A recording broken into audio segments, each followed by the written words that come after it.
ॐ अज्ञानतिमिरान्धस्य ज्ञानञ्जनशलाकया चक्षुरुन्मिलितं येन तस्मै श्रीगुरुवे नमः।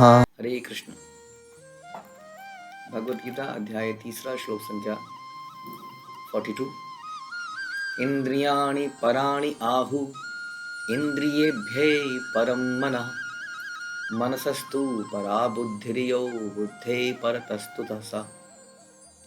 कर्मेंद्रियां जड़ पदार्थ की अपेक्षा श्रेष्ठ है, मन इंद्रियों से बढ़कर है, बुद्धि मन से भी उच्च है और वह आत्मा बुद्धि से भी बढ़कर है। आज हमने बहुत तरक्की कर ली है, मेडिकल साइंस बहुत आगे पहुंच चुका है। हम शरीर की संरचना के बारे में जानते हैं, कहाँ पर किडनी है, गुर्दे हैं, ये है वो है। लेकिन वास्तव में आज भी हमारी साइंस केवल शरीर के ग्रॉस एलिमेंट को जानती है, स्थूल चीज़ों को जो देखी जा सकती हैं। आज भी शरीर में कई ऐसे एलिमेंट हैं जिनके बारे में हमारी मेडिकल साइंस जानती नहीं है, जिसको भगवद गीता इतनी डिटेल में बताती है। जब हम जनरली शरीर की बात करते हैं तो शरीर हम समझते हैं ये एक शरीर है, लेकिन वास्तव में इस शरीर के अंदर कितनी कैटेगरीज हैं, कितनी डिविजन्स हैं। जैसे एक ऑर्गेनाइजेशन होती है, उसमें एक क्लरिकल स्टाफ होता है, एक मैनेजरियल स्टाफ होता है, एक डायरेक्टरल स्टाफ होता है, स्ट्रेटेजिक स्टाफ होता है। धीरे धीरे क्रमशः किसी भी ऑर्गेनाइजेशन में मल्टीपल लेवल होते हैं। उसी तरह से शरीर का स्ट्रक्चर इतना सिंपल नहीं है जितना हम मानते हैं। वास्तव में शरीर में भी मल्टीपल लेवल्स हैं, डिग्रीज हैं। सबसे ग्रॉसेस्ट लेवल यानी कि नीचे का लेवल पे हम जानते हैं कि सबसे ग्रॉसेस्ट लेवल पे कौन है? ये स्थूल शरीर, जैसे कि एक लोथड़ा किसी चीज़ का, लेकिन उसके ऊपर बताया गया, इस लोथड़े के ऊपर कर्मेंद्रियां हैं। कर्मेंद्रियां सिंपल चीज़ें नहीं है ना, कर्मेंद्रियां लाइक टूल्स। देखिए ये उंगलियां, देखिए कितने काम कर लेती हैं। ये टूल है, अपने आप में भगवान ने यहाँ एक फिक्स किया हुआ, एक है ना टूल लगाया हुआ है। इससे हम कितने काम नहीं कर लेते। इससे हम टाइपिंग कर लेते हैं, कान में खुजली कर लेते हैं, नाक में कर लेते हैं, मालिश कर लेते हैं, हाँ ऐसे ऐसे करके कितनी एनर्जी इसमें निकलती है। ढक्कन खोल लेते हैं, पतंग उड़ा लेते हैं, गाड़ी ड्राइव कर लेते हैं, खाना खा लेते हैं। ये 2 हाथों से न जाने हम कितने काम करते हैं। वैसे ही पैर हैं, हाँ, और कान और इन सब की तो बात ही किया जाए तो हाँ, तो उसके बाद की जो सेंसेस हैं, इसका सेंसेस में भी आप जानते हैं कि कर्म इंद्रियाँ हैं और ज्ञान इंद्रियाँ हैं। ज्ञान इंद्रियाँ और ज़्यादा सोफिस्टिकेटेड हैं, आप जानते ही हैं। जो इनपुट लेती है बाहर से, जैसे कान जो है इनपुट लेता है, आँख इनपुट लेती है, जिह्वा इनपुट लेती है, स्किन इनपुट लेती है, और उसके हिसाब से कितने एनालिसिस और क्या क्या नहीं करती है, राइट। तो वास्तव में देखा जाए तो एक एक इंद्री अपने आप में इस ग्रॉस स्थूल शरीर से उच्च है। सिंपल एक स्थूल शरीर नहीं है। तो ये डिवीज़न हमें समझ में आता है। ये डिवीज़न आप कहेंगे तो मेडिकल साइंस भी बता देगी, इसमें कोई बड़ी बात क्या है। लेकिन इसके आगे का जो बताया गया कि अब ये जो इंद्रियां हैं, इन इंद्रियों के ऊपर भी एक और लेयर है, ऑर्गेनाइजेशन लेवल, जिसको हम जैसे बताया कि कर्मेंद्रियां जड़ पदार्थ से श्रेष्ठ हैं और मन जो है इंद्रियों से बढ़कर है। इन इंद्रियों के ऊपर एक माइंड करके एक एलिमेंट है। ये भी भौतिक एलिमेंट है, ध्यान रखिए। माइंड इज़ नॉट, मैं माइंड नहीं हूँ, मैं आत्मा हूँ। आत्मा अलग है, माइंड अलग है। ये सारी चीज़ें हमें भगवद गीता से पता चलती हैं। माइंड के कुछ स्पेसिफिक काम है इस लेयर में, ऑर्गेनाइजेशन लेयर में। माइंड जैसे जैसे हम ऊपर बढ़ते हैं किसी ऑर्गेनाइजेशन में, वो नीचे की लेयर को डायरेक्शन देता है, ऐसे काम करो, ऐसे काम करो, ऐसे काम करो। तो मन जो है इंद्रियों को डायरेक्शन देता है कि तुम्हें ऐसा करना है। अब ये चीज़ हमें नहीं मालूम है। हम एक चीज़ जानते हैं कि यहाँ अंदर, यहाँ पर इसके अंदर, इसको कहते हैं ब्रेन। एक ब्रेन है, हम सोचते हैं कि ब्रेन ही कार्य करता है, जबकि कई ऐसे मेडिकल साइंटिस्ट हुए जिन्होंने इस पर और रिसर्च करी, तो उन्होंने ये आइडेंटिफाई किया कि ब्रेन को भी कोई सिग्नल मिलता है, उनके अनुसार वो कार्य करता है। Brain is like a processor. जैसे कंप्यूटर है, कंप्यूटर के अंदर बहुत अच्छा प्रोसेसर लगा है, लेकिन वो प्रोसेसर कुछ भी नहीं कर सकता जब तक कुछ कमांड नहीं दी जाती है, जब तक उसको प्रोग्राम नहीं किया जाता है। तो ये जो ये जो हमारा ब्रेन है, it's like a super micro processor. जो उसके अंदर चिप होती है, वो चिप है जो बहुत तेज़ी से, एक चिप जो है कंप्यूटर के मॉनिटर को, कीबोर्ड को, सबको डायरेक्शन दे सकती है, उसको इनपुट लेती है, उसके बेस पे कुछ आउटपुट करती है। बहुत सारी प्रोसेसिंग ये प्रोसेस करता है। Intel 3, Intel 4, i3, i4, i5 वगैरह वगैरह वगैरह बढ़ता जाता है धीरे धीरे, है ना। It's like a brain, but brain को भी कोई सिग्नल देता है। ध्यान रखिए, जब व्यक्ति की मृत्यु होती है तो ये ब्रेन पूरे का पूरा, अक्सर 99% केसेस में तो ब्रेन होता है, अनलेस कि ब्रेन हैमरेज हो जाए। ब्रेन वहीं का वहीं पड़ा होता है, फिर भी आदमी कुछ नहीं समझ पाता, कुछ एक्शन नहीं ले पाता, क्योंकि वो जो डायरेक्शनल फोर्स है वो चली जाती है, जो स्ट्रेटेजिक फोर्स है, जो हमने बोला टॉप मोस्ट लेयर। खैर, मन के ऊपर एक और लेयर है जिसको हम बुद्धि कहते हैं। अब कोई नहीं जानता इस बात को कि मन अलग है और बुद्धि अलग है। ऐसा हमने सुना था कि मन के काम है इच्छा करना, विचार करना, इच्छा करना, और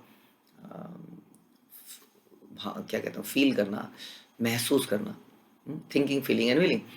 और उसके ऊपर माइंड का काम है डिटर्मिनेशन एंड डिस्क्रिमिनेशन, जो हम कहते हैं। डिस्क्रिमिनेशन यानी कि सही और गलत में अंतर करना, और डिटर्मिनेशन उसमें स्थिर रहना। ये बुद्धि, स्ट्रांग बुद्धि को दिखाता है। तो बुद्धि से मन के ऊपर बुद्धि है। तो ये हमें भगवत गीता बड़ा अच्छे से बता रही है कि मन इंद्रियों से बढ़कर है और बुद्धि मन से भी उच्च है, और वो आत्मा वो बुद्धि से भी बढ़कर है।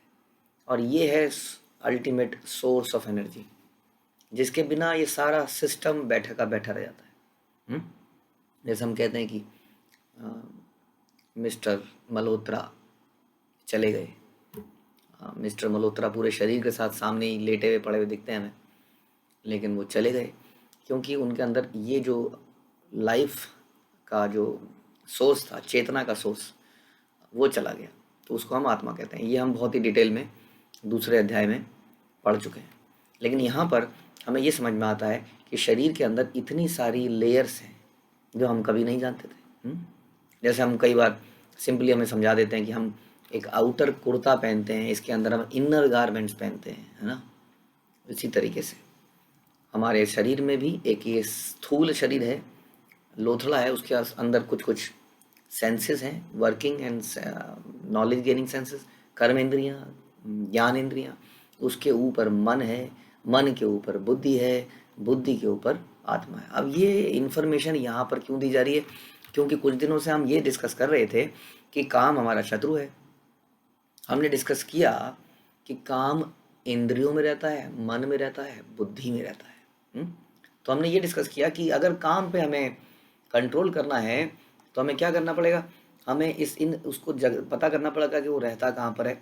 अब हमें समझ में आ गया रहता कहाँ पर है। हाँ, तो जैसे कोई व्यक्ति, हमें पता चल गया कि कोई आतंकवादी इस कंट्री में छुपा हुआ है, तो हमें क्या करेंगे, हम देखेंगे इस कंट्री को कौन सी कंट्रियाँ सपोर्ट करती हैं, उसके सपोर्ट सिस्टम को बंद कर देंगे। ताकि वो, हाँ, क्योंकि वो उस आतंकवादी को छुपाए बैठे हैं, तो उसके सपोर्ट सिस्टम को काट देंगे। देखेंगे कि ये कंट्री किस पे डिपेंडेंट है, कहाँ इंपोर्ट करती है, कहाँ पे एक्सपोर्ट करती है, कहाँ से एड मिलती है। तो वही चीज़ें भगवान बड़े तरीके से हमें बता रहे हैं कि भगवान कितने कृपालु हैं। बता रहे हैं कि इस लस्ट को, रजोगुण को समाप्त करना है तो पहले ये समझो, हाँ, कि ये कहाँ रहता है और उसको कहाँ से पावर मिलती है। तो पावर की लेयर्स क्या है? हाँ, तो सबसे पहले हमने सुना इंद्रियां, इंद्रियों के ऊपर मन, मन के ऊपर बुद्धि, और फिर आत्मा। इससे बहुत महत्वपूर्ण चीज़ हमें ये समझ में आती है कि यदि हम आत्मा के लेवल ही करेक्शन कर दें तो नीचे के लेवल पे करने की आवश्यकता नहीं रह जाती। हाँ, जब हम टॉप मोस्ट चीज़ को ही कंट्रोल कर लेंगे। इसलिए बोला गया कि यदि अब आत्मा को ही कृष्ण चेतना में लगा दी जाए, जो उसकी ओरिजिनल स्थिति भी है लेकिन वो भूल गया है, अगर आत्मा के इस इल्यूजन को हम हटा दें और आत्मा को कृष्ण भक्ति में लगा दें, उसके ओरिजिनल स्टेट में लगा दें, तो क्या होगा? क्योंकि आत्मा टॉप लेवल पे अभी हमने समझा, इस सोर्स है एनर्जी का, पावर का, लाइफ का, चेतना का। तो आत्मा को ही अगर हम लगा देंगे तो नीचे की जितनी भी चीज़ें हैं वो अपने आप सेट होती चली जाएंगी। हमारी बुद्धि सेट होगी सबसे पहले, उसके बाद मन सेट हो जाएगा और फिर इंद्रियां सेट हो जाएगी। इसलिए आर्टिफिशियली कई लोग क्या करते हैं, अपनी इंद्रियों से स्टार्ट करते हैं, उल्टा करते हैं।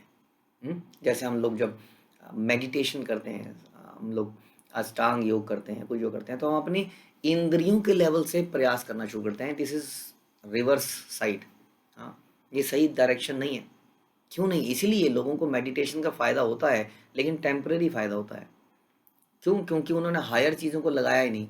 मन अभी भी स्वतंत्र है, आत्मा बिल्कुल भी भक्ति के कार्य में नहीं लगी है। इसलिए किसी आत्म श्वास के कंट्रोल से या किसी आसन से अगर आपने थोड़ी देर के लिए कंट्रोल कर भी लिया, लेकिन मन क्योंकि स्वतंत्र है, जैसे ही वो बाहर जाएगा मन उसको फिर से ऑर्डर देगा, बुद्धि उसको फिर से कुछ बोलेगी।